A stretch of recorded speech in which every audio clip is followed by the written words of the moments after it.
Let's get back to strolling instead of scrolling. Before we can safely come together, we need the facts on COVID-19 vaccines. Visit getvaccineanswers.org so you can make an informed decision for yourself and for your family.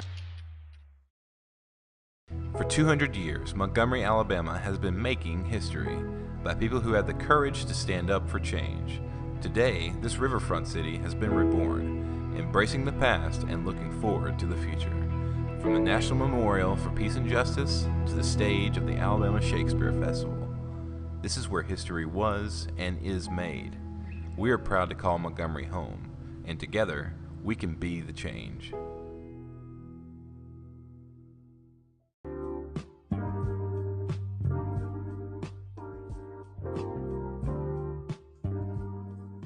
This is the BCSN Pod Zone, your place for the news, views, and conversations about all things related to HBCU athletics. Here are the BCSN Sports Lab, Dr. Cavil's Inside the HBCU Sports Lab, Knights of the Round Table, the pregame show, the Carlos Brown Show, the ONG Strike Zone, and more in one place. We are changing the way you consume HBCU sports, one broadcast at a time.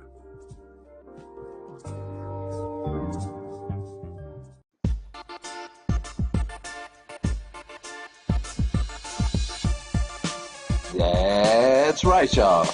The Black College Baseball Championship Series is back.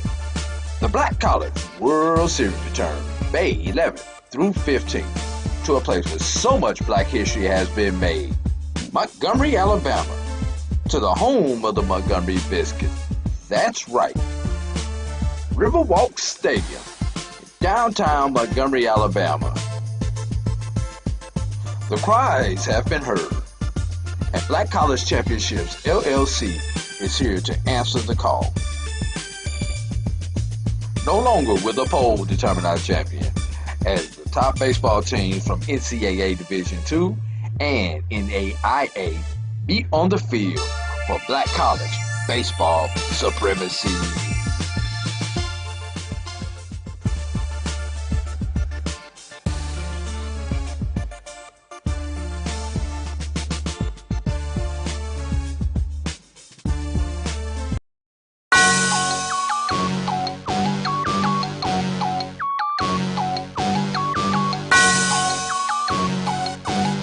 Yeah.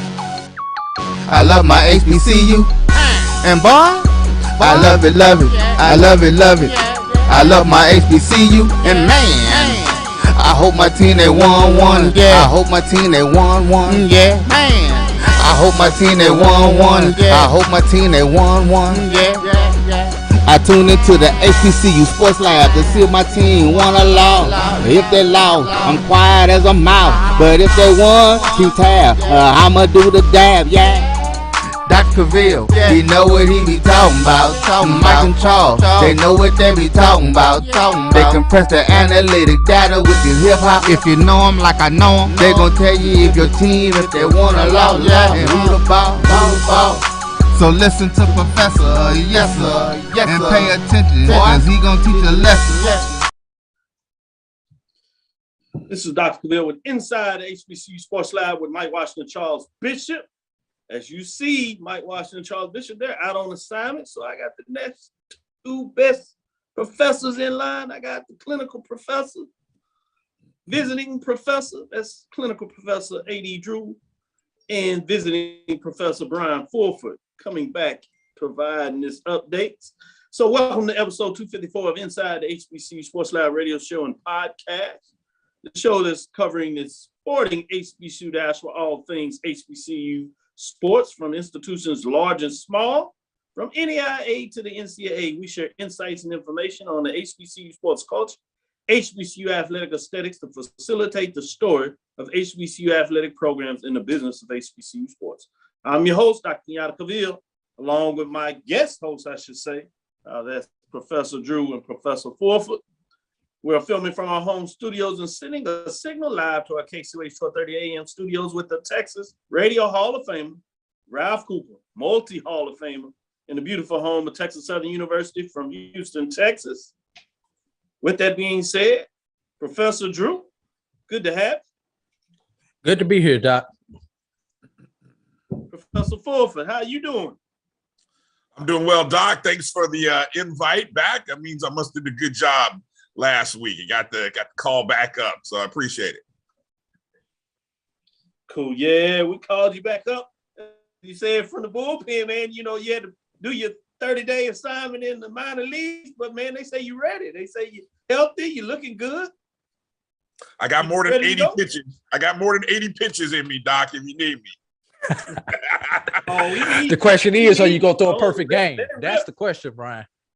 Every outing I'm trying to throw a perfect game. Exactly. Yeah, that is a little bit out there, right? You ready for that perfect game?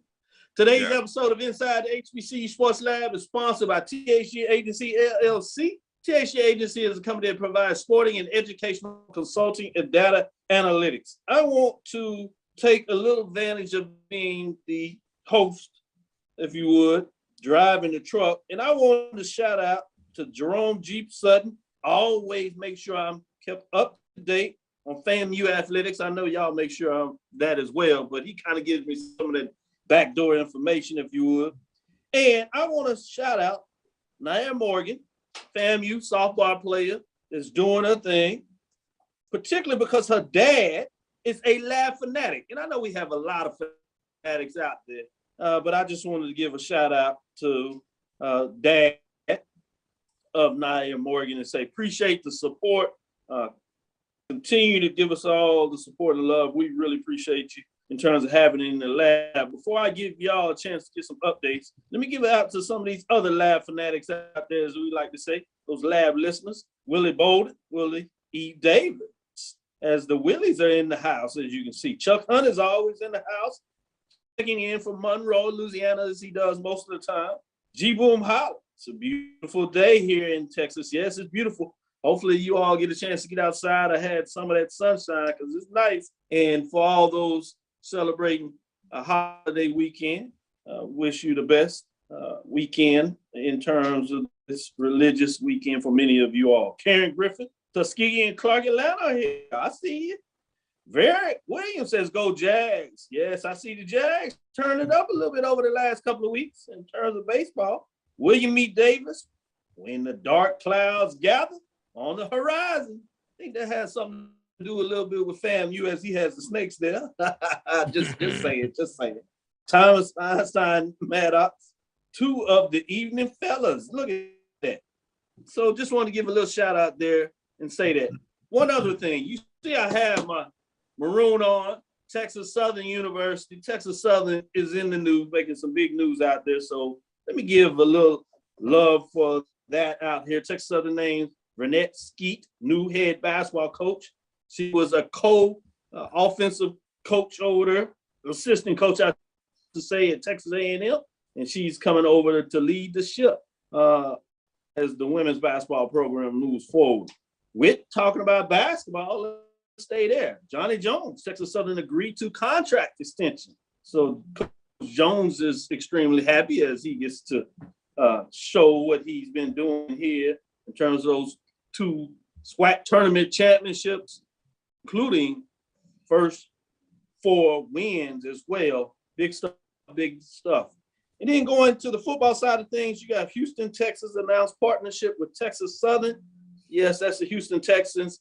A lot of things they're doing, which includes providing their field turf that they used to use, because they change it out every year, but it's really good turf. They brought that over here. That will be on campus, which is going to be fascinating to see how that goes. You also have a partnership in terms of partnering with faculty and students for internships, learning programs, which would be fascinating in terms of opportunity there.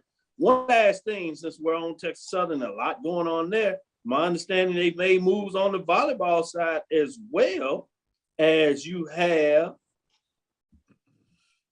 a volleyball coach, Austin Alexis, coming into the fold, will take over the volleyball side of things. So I've done my duties with Texas Southern University. Everybody can relax now. With that being said, let me go to you, Fulford, as visiting professor. Let me let you share with us some of your thoughts in terms of what are some hot news out there from your perspective? Doc, I'm surprised you left out the fact that Michael Strahan supposedly was outfitting the football team in suits. You know, the one, you know, the big, I look, dare I say, the biggest alumni of Texas Southern. Okay, you know, Yolanda Adams may say something about that, but yeah. Okay, yeah, right, okay. But you can argue that. That's for sure. See, you know, but I'm glad you said that, because there are a lot of people who think the world spins around what happens in Mississippi. And, you know, prior to, you know, November of 2020, prior to November of 2020, most of y'all weren't paying attention to anything going on in Mississippi. So, you know, it's good to hear that there's things going on in other parts of the country.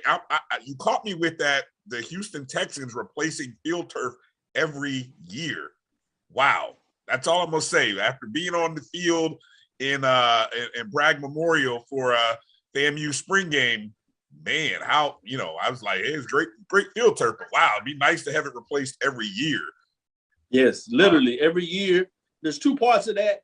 One, money is not really an option, but for those that are in Houston, Texas Rodeo, you probably heard about the big deal about Texas Rodeo a couple of years ago when they canceled everything due to COVID. This was right before it really jumped upon all of us because of the cancellation of pro sports and in college. But that was one of the first things we saw early in the week, particularly here in Houston, that really stood out. But the rodeo is huge, millions of dollars, but it is done in the same NRG stadium where you had the huge concerts as well. So they pull all that up. And as you know, in the rodeo, you had the tractors and you had the rodeo cows, and they put all the dirt down there. So they pull it up literally to do that instead of covering over it.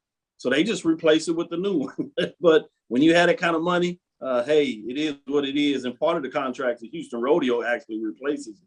So it's not like it's any direct money from the Houston Texas as they are the stewards and getting all done. But that's just the kind of money that's floating around when people won't be able to spend it. We'll take advantage of it. We'll take it. Exactly. Different kind of money out there in Texas, boy. Look, that's that oil money. That's it. Yeah. Different level. Hey, so I'll be real quick.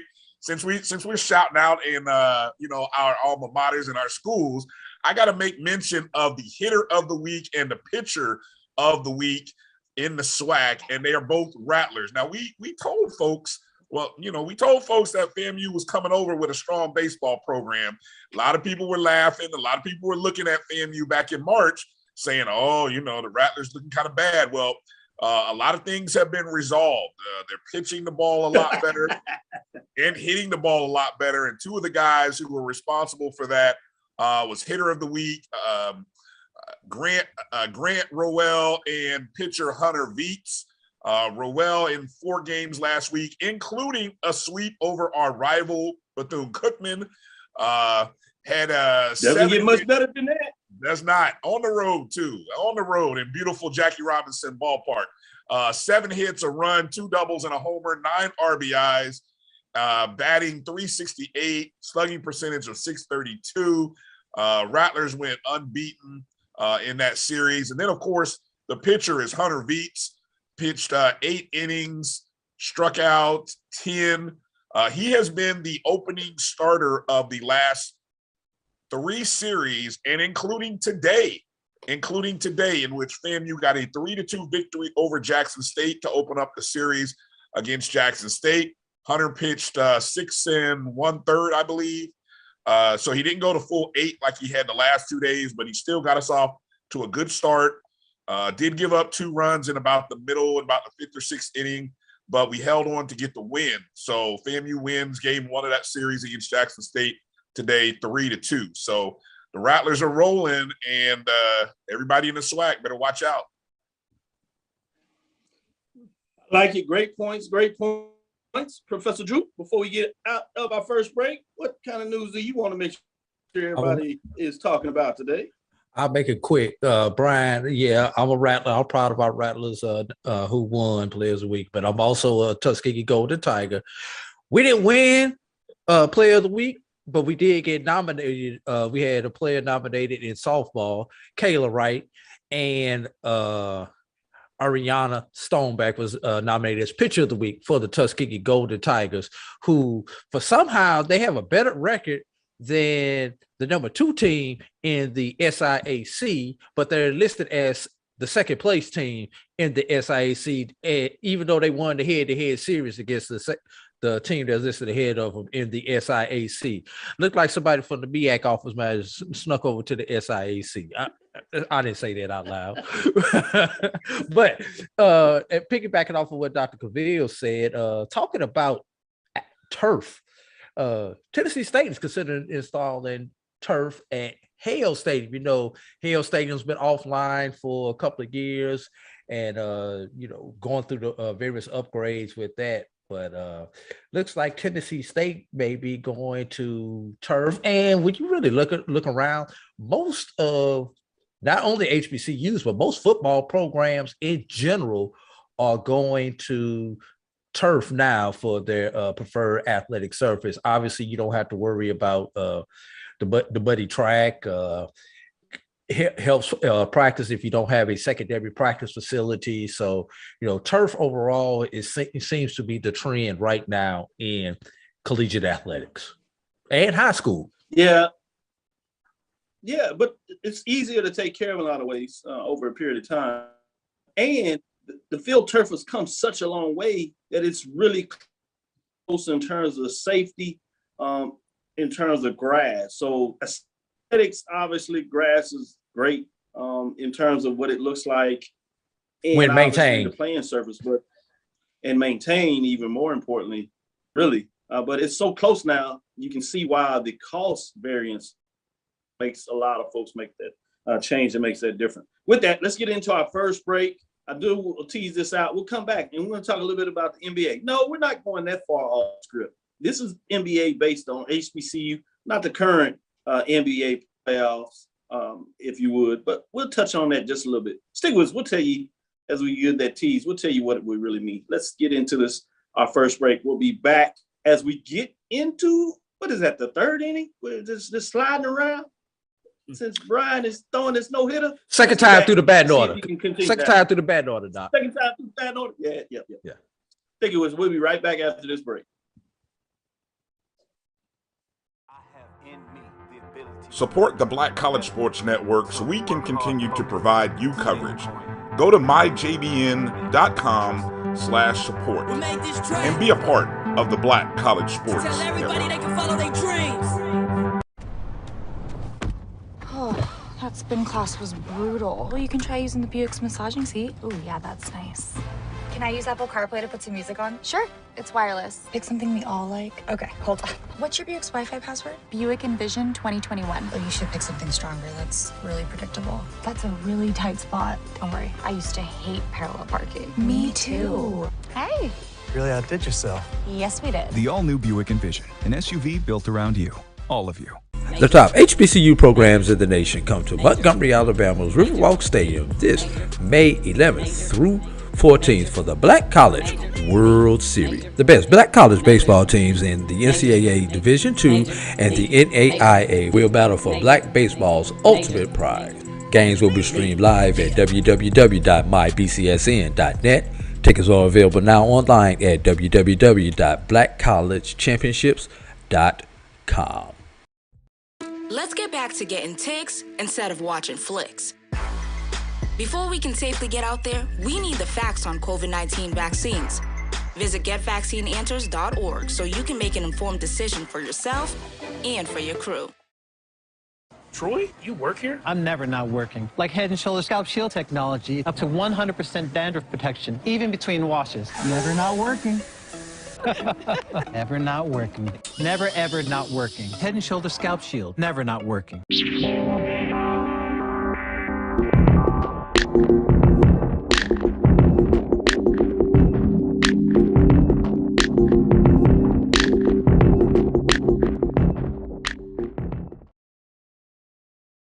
Press the analytic data with your hip hop. If you know them like I know them, they gon' tell you if your team, if they wanna lose, and who the ball. So listen to Professor, yes sir, and pay attention, cause he gon' teach a lesson. This is Dr. Bill with Inside the HBCU Sports Lab with Mike Washington, Charles Bishop. They're out on assignment, so we have our guest host as we have the visiting professor, Professor Fulford, and we have our clinical professor, Professor Drew. As I talked about, yeah, y'all watching it, Robert Covington of Tennessee State, HBCU player, is still in the playoffs, or at least he has one other chance to see if they can get into the actual playoffs, start 8 teams as they have these playing games, as they like to talk about it. But we're going to talk about the uniqueness of the NBA as they have their 6 divisions, right? Of those 6 divisions, 5 of them are now named for the trophies they have associated with winning divisions. I like this because now it pays some homage about winning your division, which means now you have a collection. Obviously, a lot of programs, Lakers, Boston Celtics, you know, their goal in a lot of ways of what they put the shine on is championships. But just in general, I think anytime in a marketing perspective that you can provide meaningful and tangible objects associated with some type of championships is important. I know I've heard in the SWAC, we look at the division championships, and oftentimes people say not as much in terms of how important those, but I think when you're really marketing and having fan appeal, this is important. So this is associated with coming out of the HBCU Game Day and NBA.com. If you go to these divisions, the NBA unveiled 6 new trophies for the league division winners, each named after an NBA legend and an African-American pioneer. The trophies, which now will be awarded to the division winners at the end of every season, celebrates the team's season success and honors the pioneers who helped pave the way for the NBA players that have followed. 5 of the 6 legends chosen have direct HBCU ties. I think that's fascinating in so many ways. The trophy is designed by Victor Solomon, each suspend at its center at 200 millimeters, crystal ball comprised of 6 segments representing each of the NBA divisions, one unique segment, and each trophy is rendered in gold representing its respective NBA division. The design of the trophy's base is inspired by the division's conference championship trophy. Each trophy is inscribed with its namesake along with the name of the team represent the division standings are inscribed on the back of the trophy. I like that in terms of the design, how they went into detail. It's sweet too. It's something that you can see the NBA and those who really understand brand analysis and marketing. So what does that mean? Atlantic Division, Nate Sweetwater Clifton Trophy, the first African-American to sign a contract in the NBA. Clifton played for the New York Knicks from 1950 to 57 and was the NBA All-Star in 1957. In the first season, he helped lead the Knicks to their first finals appearance. The Chicago native spent 1 season at Xavier of Louisiana prior to World War II. Central Division, Wayne Emery Trophy, the first African-American to become an NBA general manager with the Milwaukee Bucks after a lengthy play career, including 5 NBA All-Stars and the NBA championship in 1968. He continued as a general manager, as a basketball executive with the Cleveland Cavaliers, Toronto Raptors, to name a few. Southeastern Division, many people are familiar with this name, but if not, think about this one, Earl Lloyd Trophy. This first African-American to play a game in the NBA, Lloyd played in the Washington Capitals, Syracuse Nationals, and Detroit Pistons. Army veteran, played 9 NBA seasons and won an NBA title in 1955. He won 2 CIAA titles with West Virginia State College. If you've seen Black Magic, you really seen him come to life in telling some of the history of the early years of HBCU basketball. Northwest Division, another name out here that many should be familiar with, Sam Jones Trophy. Jones, a graduate of North Carolina Central, has won more championships than any HBCU graduate has played in the NBA. He won 10 championships as a member of the Boston Celtics from 1957 to 69 and was a 5-time All-Star, 3-time All-NBA selection and a member of the league 25th, 50th, and 70th anniversary team. Jones was nicknamed the Shooter. You know, you had to be pure to get that nickname. For his ability to hit clutch shots in the championship run, he stood up for the rights of African Americans in the league and in the country during pivotal times in the 1960s. I'm proud to say my first CIAA tournament, Dr. Cunningham, who played with at Virginia State and was a contemporary of him, introduced him to me, and I got to sit up with him and talk with him and just listen really in more ways than one, over a whole game. That was fascinating, something I'll always remember. Specific trophy, the last one, the Chuck Cooper Trophy, first African-American to play to be drafted in the NBA. Cooper was selected with the 14th overall pick in 1950 NBA draft, veteran of the Navy. He played 6 seasons in the league with the Boston Celtics, Atlanta Hawks, and Detroit Pistons. He started his college career at West Virginia State. 2 of them for West Virginia State. Nice touch there. Go to the NBA.com, type in the new division trophy so you can see these trophies because they're really nice, and make sure you get that history. I would be remiss if I did not share that in terms of just the history of HBCUs. Before we go back to another break, I did want to get your all thoughts on this before we get really back into some baseball things. But it just seemed appropriate as you're in the NBA playoff. And as I said, Covington is still playing out for Tennessee State, HBCU graduate himself. It just seemed some symmetry right there. Let me go to you, Professor Drew. What are your thoughts on this? Hey, I wonder if this is going to go like the old NHL that we grew up knowing with the Wales and the Campbell Conference. You know, they had 4 divisions, the Adams, the Patrick, the Norris, and the Smythe division. That was around from the late 70s until about 92, 93 season. So I want to take that one step further since they've got these trophies, Dr. Cavil. I would like to name the divisions instead of going East and West division. How about the Bill Russell division for the East? You know, the man who has more NBA rings than anyone out there. And how about the Wilt Chamberlain division for the West, who's not only scored points on the basketball court, but we've heard the legends of the scores he got off the court also. Make sure you tag that, because if it happens, you want to get that check. I like that. That's nice, though. That's pretty nice. Yeah. While we're talking about it, is that something that you would like to see maybe with some of the HBCUs with, you know, between the CIAA, SIAC, and the SWAC, you had these divisions. Is that another way to look in maybe honoring some of the alumni, some of the big time history that's associated with SWAC? I guess the trouble you would have is how do you determine who should be on those divisions? That could get a little sticky. But Brian, any thoughts on that? And obviously thoughts in terms of NBA naming these trophies and so many connected with HBCU programs. You know, I heard Drew, as I hear Drew talking about Wilt, and I'm wondering, do you remember Wilt as a Laker or the Sixers? Obviously, the Sixers is where he scored 100 points. Right, but you'd have to make him remember as a Laker to put him in make him the Western division. Oh, right, but that's what I'm saying. I when you mentioned the Western, obviously Bill is the East, and it's like, yeah, on the West. You know, I kind of wonder. It's, you know, I hate to. Well, I don't know. It's just a thought that popped into my head. We can debate on this all day on a you know, longer format, but I like the fact that the NBA is sticking with the divisions. Now, Drew, Doc, did you notice where Drew started his conversation off talking about hockey? Now, that's how you know Drew grew up in a hockey town in St. Louis. Yeah. Where there's hockey. Norris division, baby. Yeah, see, I grew up in Indianapolis in cornfields. We didn't have hockey, we had basketball. So, you know, St. Louis Blues. Yeah, so that's how you know someone grew up in a hockey town, when they start naming a lot of those names that he threw out there. But, you know, I would even go, hey, pop quiz, do you even know who won such and such division? You know, the Atlantic, Central, and Southeast, because there's such a narrative.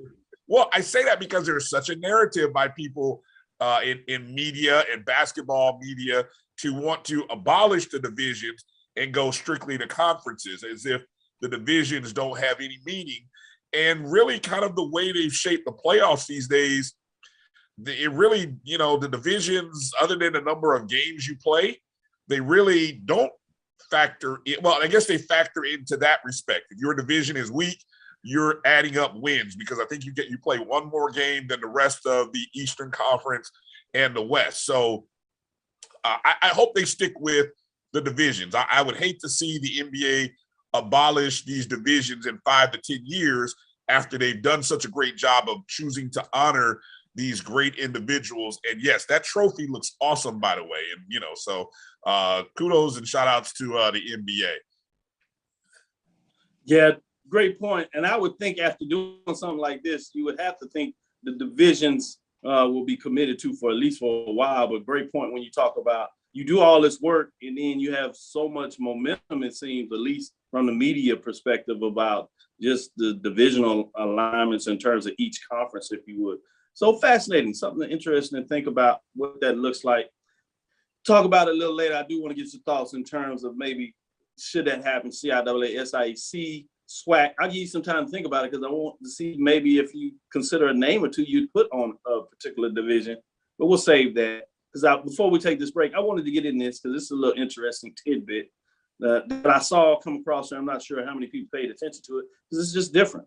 Acrobatics and tumbling added to Morgan State sports offering beginning in 2023. This is from NCAA 16 varsity sport competition. Morgan State will add. Morgan will join the National Collegiate Acrobatics and Tumbling Association, NCATA, a discipline of USA Gymnastics, to become its 40th member. Having met the required participation threshold, acrobatics and tumbling will become eligible for the NCAA champion status, a major milestone for sports and schools.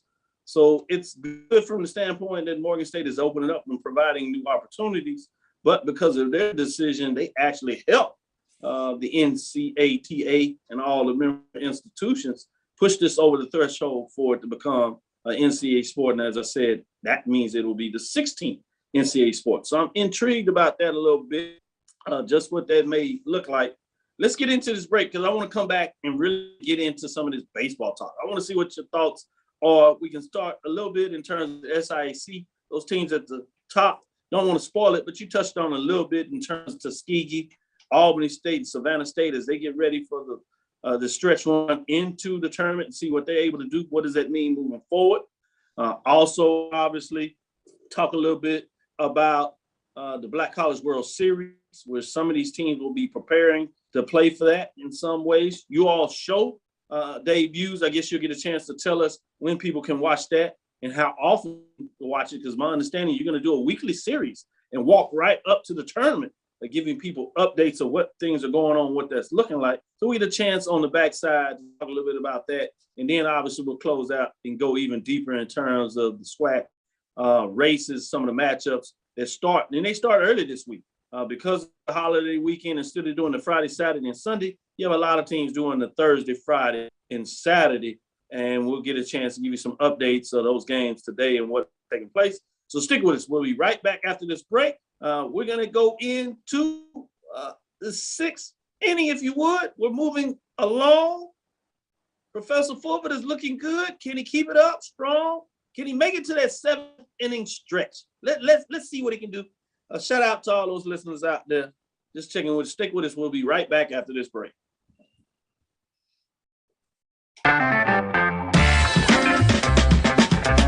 Your ad could be ran here. MyJBN.com/support.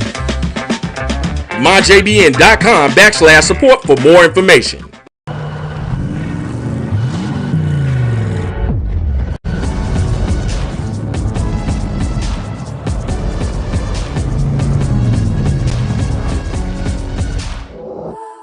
From novice to aficionado, find yourself here. High quality cigars plus personal customer service. Slow Burn is Waco's only mobile cigar lounge, featuring a meticulous, curated collection of premium cigars. Visit our website, www.slowburnwaco.com. That's www.slowburnwaco.com. Itchy, squirmy, scratchy, family not getting clean? Get Charmin Ultra Strong. Go get 'em! It just cleans better. With a diamond weave texture, your family can use less while still getting clean. Goodbye, itchy squirm. Hello, cream bottom. We all go. Why not enjoy the go with Charmin? The top HBCU programs in the nation come to Montgomery, Alabama's Riverwalk Stadium this May 11th through 4 teams for the Black College World Series. The best Black college baseball teams in the NCAA Division II and the NAIA will battle for Black baseball's ultimate prize. Games will be streamed live at www.mybcsn.net.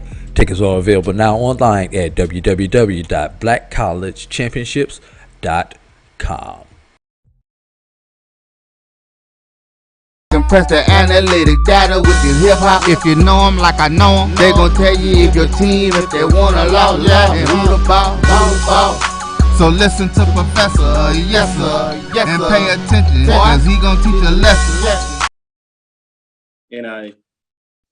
This is Dr. Cavil with Inside the HBCU Sports Lab with Mike Washington and Charles Bishop. They're out on assignment. So we have the visiting Professor Forfeit in the house and Clinical Professor Drew in the house. With that being said, let's get into a little bit of this baseball. Before we go to the Division I and even maybe touch on a little bit of softball there to give you some updates as we did on Tuesday, we're going to talk about some of those matchups. Just wanted to get some breakdown. What's going on here? NCAA Division II, NIA, some of the teams up here. Drew broke down some fact sheets. I'm not sure that we can give you all this golden information, man. Boy, if you had the backdrop to what I know, this data analytics, I'm gonna have to use this for class, Drew. This is nice breakdown stuff, man. Yeah. But he breaks down all these things out here. SIAC, some independents such as Bluefield, Virginia State as an independent, West Virginia, NEC, just to tell you something like that. And then we also have those NIA schools out here, Errol Waters, which is an independent, if you would, as they transition from NAIA to Division II into the SIAC.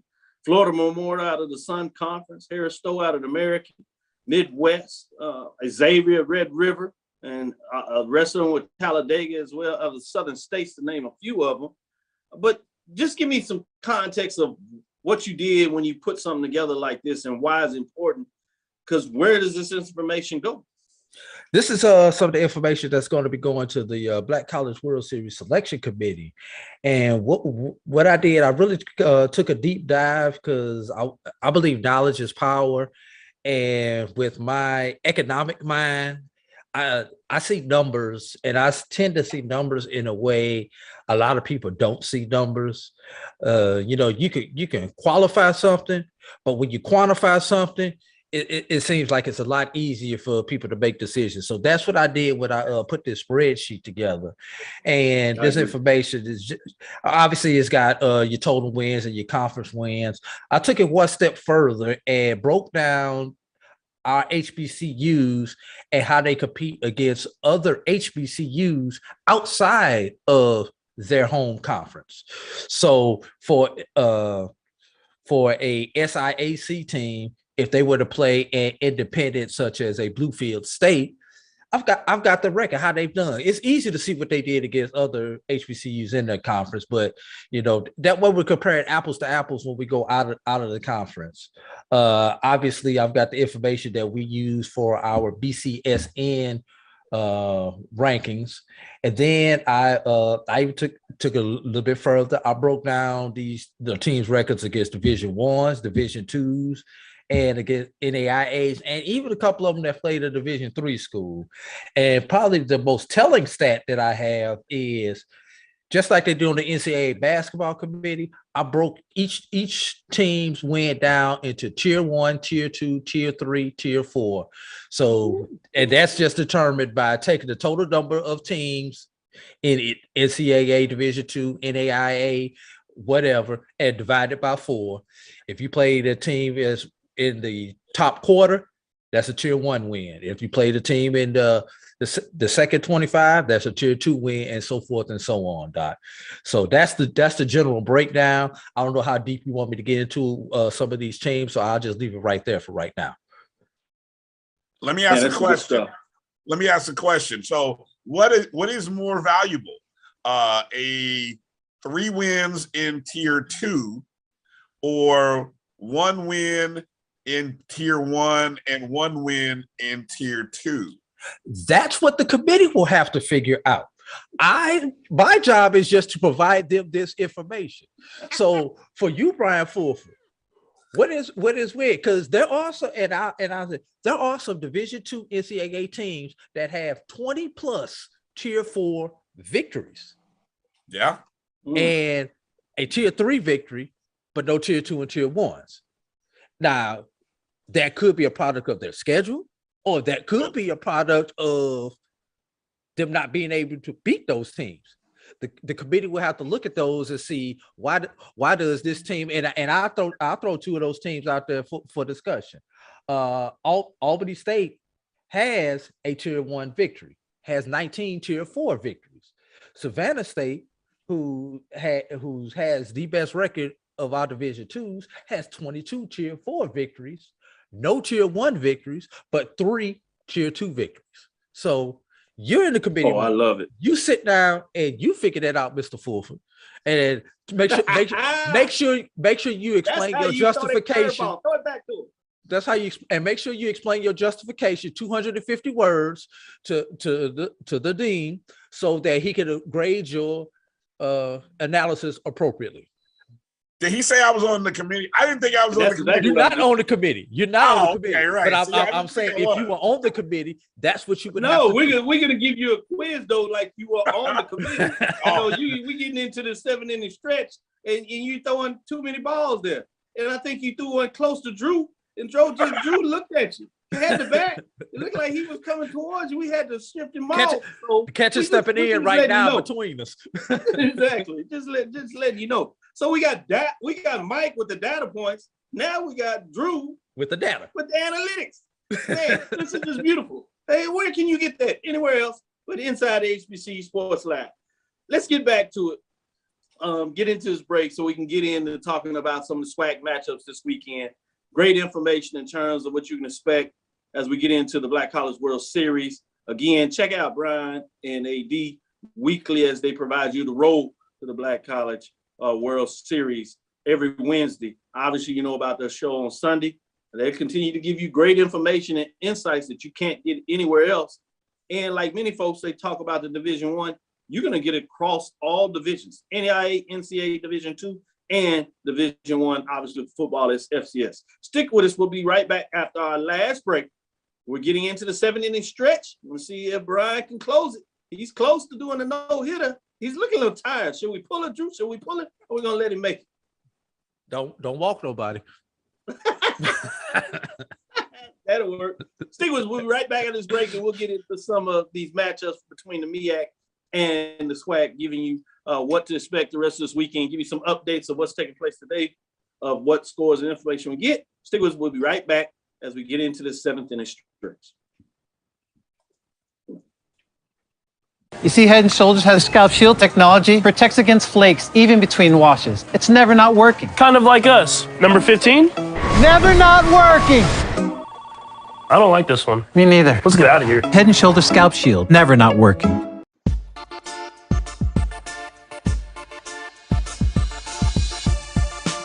That's right, y'all. The Black College Baseball Championship Series is back. The Black College World Series return May 11th through 15th to a place where so much black history has been made. Montgomery, Alabama, to the home of the Montgomery Biscuit. That's right. Riverwalk Stadium, downtown Montgomery, Alabama. The cries have been heard, and Black College Championships LLC is here to answer the call. No longer will the poll determine our champion, as the top baseball teams from NCAA Division II and NAIA meet on the field for Black College baseball supremacy.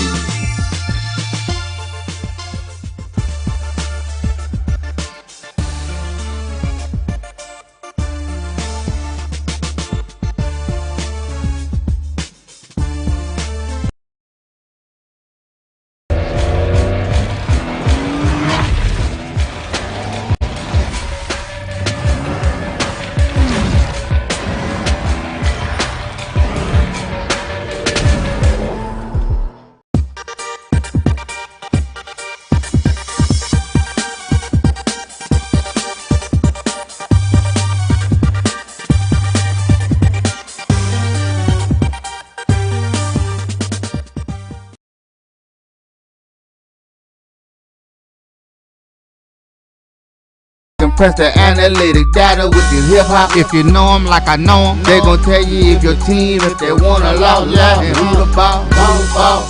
So listen to Professor, yes sir, and pay attention, cause he gon' teach a lesson. This is Dr. Ville with Inside the HBCU Sports Lab with Mike Washington and Charles Bishop. As you know, they're out on assignment, so we have the professors in, Professor Fulford and Professor Drew. You know, y'all like to tease on the MEAC, especially Professor Drew. He likes to tease the MEAC with the MEAC-ish, but I like this. This is a little different, and this is a way to try to keep that family, if you would, that we talk about. The MEAC has announced the formation of MEAC Nations Association. We teased this out a little bit of Commissioner Sonia Steels of the MEAC when she was on the show right before they were talking about the basketball tournament starting up. And she was talking about they were having an event. Must have went pretty well. She is quoted as saying, the creation of the MEAC Nation Association marks a pivotal point in our conference history, end quote. MEAC Commissioner Sonia Steels says, to be able to engage so many constituents among our membership, both current and former, to tell the MEAC story and use the connection to grow not just the conference, but our member institutions is vital. Students, alumni, potential donors, supporters, to have them all pulling in the same direction under the MEAC Nation banner will benefit the entire conference as well as our institutions, end quote. I like this. Obviously, you have members that have now left the conference, but they're still welcome in terms of their connection, and some of them have storied histories in the MEAC. So I think that's important connection that was mentioned, that all this is included to those who ever had memberships in the MEAC, current or past, in terms of that. But let's get into some of this baseball talk a little bit, see what your thoughts are with some of these matchups. Jackson State at FAMU, Grambling at Texas Southern, Bethune-Cookman at Alabama A&M, Alabama State at Mississippi Valley, Southern at Prairie View, Alcorn State at Arkansas Pine Bluff. In terms of baseball, softball is Southern at Texas Southern, Mississippi Valley to Bethune-Cookman, Alabama A&M at FAMU, Alabama State at Jackson State, Arkansas Pine Bluff at Prairie View, Alcorn State at Grambling. Man, the list of these deep games is so interesting when you have 12 teams playing week to week with all these different matchups. It's fascinating. 6 games, 3 on each division. But you go to the MEAC, Coppin State at Maryland Eastern Shore, Norfolk State at Delaware State, and in softball, you have South Carolina State at Howard, North Carolina Central at Norfolk State, Maryland Eastern Shore at Morgan State, Delaware State at Coppin State. FAMU is in second place in the division. I know you'll talk a little bit about the Jackson State game there. Who's leading them? Is Alabama State at 10-2. As I said, FAMU in second, they had 9-3. And then you have Bethune-Cookman, who was at the top, that's fallen off at 7-5. Jackson State had big wins, sweeping Valley last week, so that you have Southern at 9-3, and it's close at the top. Prairie View and Grambling are sitting at 8-4 in second place. So that means that Texas Southern Grambling series is big because Southern is 6-6. Just to give you some updates there, all close and clouded up in the MEAC with 2 games from the top to the bottom, 9-7, 8-8, 8-8, 7-9, between Coppin State, Delaware State, Maryland, Eastern Shore, and Norfolk State. As Drew would say, MEAC-ish, but I'm just going to give you the updates. In terms of softball for the MEAC, you have Maryland Eastern Shore at the top at 10-2. Norfolk State, Morgan State sitting behind them at 9-3. SWAC at the top of the standing softball. Bethune-Cookman at 9-6. Jackson State 8-7. Style with FAMU 8-7. Valley played one less game, but they're at 7-7. In the West, you have Texas Southern dominating things at 12-3. But you have Prairie View at 9-6 and Alcorn at 8-7. Southern has fallen to 7-8 in terms of what's going on. Top 8 teams go to the tournament, baseball and softball, so it's interesting. I'm going to go to you, Professor Fulford. Talk about the game today in terms of FAMU, Jackson State. Interesting one. Jackson State, as I said, coming off a sweep of Valley. FAMU playing some good baseball. So this was an interesting matchup to me. Game 1 is in the books. What did you hear? Yeah, game 1's in the books. FAMU got 2 runs in the bottom of the first inning, another run in the bottom of the 4th inning, and it wasn't until Hunter Beats gave up a couple of runs in the top half of the 7th inning, where the score, ended up being 3-2 before Coach pulled him, before Coach Jeremy Shoup pulled him, went to the relief pitcher. He managed to do a good job, Zach Morea, and then they went to the closer to close the game out. But I think it's interesting the fact that, you know, this is again the fourth consecutive strong start by Hunter Veets.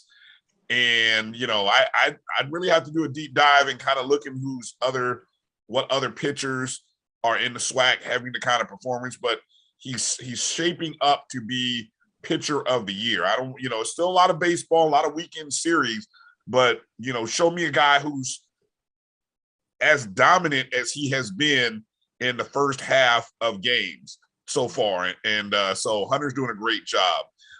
So it'll be interesting. Game 2 and 3 are Friday and Saturday. Obviously that's set up to get Jackson State on the road. And I'm curious if there are other series that are going on in a similar fashion, a Friday or a Thursday, Friday, Saturday. I can't imagine, or, you know, who knows, maybe some schools are playing on Easter. But, you know, I haven't looked at the schedule, but that's the latest. And it puts FAMU right now 11-3 in conference, sitting in second place based on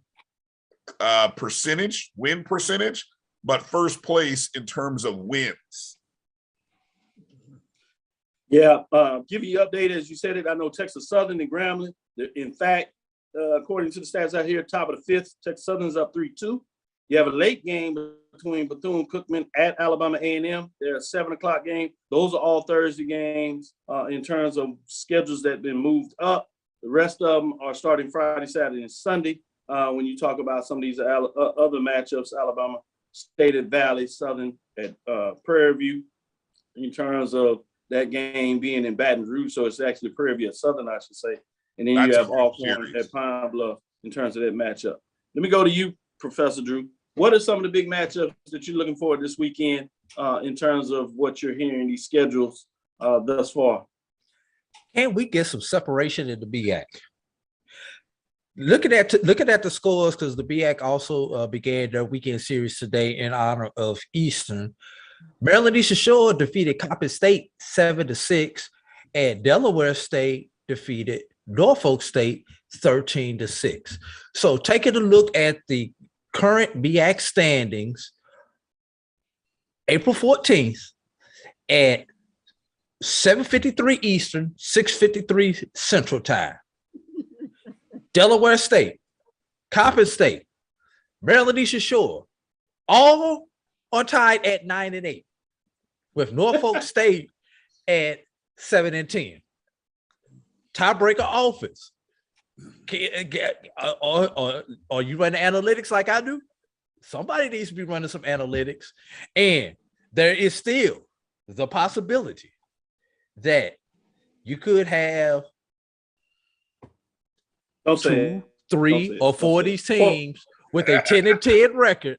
There's only 4 after this week. After this weekend, you could mathematically have everyone at 10-10 this weekend. That would be the most Miakish. That right there would look. It's hashtag Miakish right there. Man, I tell you, love it. I just want to see separation, because I mean, right now, I'm assuming Delaware State is in first place because they're listed first on the website. So I'm assuming they have on the tiebreaker against Coppin and Maryland Eastern Shore. I haven't went deep inside the numbers, but I mean, no, it's too early for tiebreak. What they do usually now is just do like alphabetical order, or they'll do the best overall record. So that's why you have these different alignments. And that would make sense, because Delaware has the best win percentage overall at 444 overall. Yeah. That's the one they tend to lean on a little bit there. But great points, man. That's fascinating. As you said, how that look. Let's get ready to close out. Give both of you your last word. I'm going to start with you, Professor Drew. What are your thoughts going into this weekend, or just overall at this time during the HBCU sporting calendar? I'm gonna throw the little curveball. I want you guys to stay tuned at 8:30 Eastern, 7:30 Central. The road to Montgomery showed we were supposed to come on last night. We had some technical difficulties. The podcast will come on tonight at 8:30, and it's real interesting podcast. We take a dive into what is the Black College World Series. We talked with one of the local officials of the city of Montgomery, Aquan Robinson of the Chamber of Commerce. And then Mike and I will take a deep dive into those teams that Dr. Cavil was talking about on that list. We will talk about those 15 teams in this podcast. Nice. I look forward to that. Got to check on that. Let me go to you, Professor Fulford. What are your closing thoughts? What's on your mind? What's on my mind is Amisha Williams-Holiday, Doc. I'm still excited for that young lady. And I'm excited from the standpoint as an Indiana basketball guy. It's awesome that she went to the Indiana Fever. Now, you know, I will claim all things Indiana unless we are playing really bad and sucking. And the Indiana Fever was a championship team in 2012. We had a Hall of Famer, Tamika Catchings, leading us. And then all of a sudden, the last few years, we've hit a tailspin, hit rock bottom. You know, we had Instagram stars on our roster that look better on Instagram than they were on the court.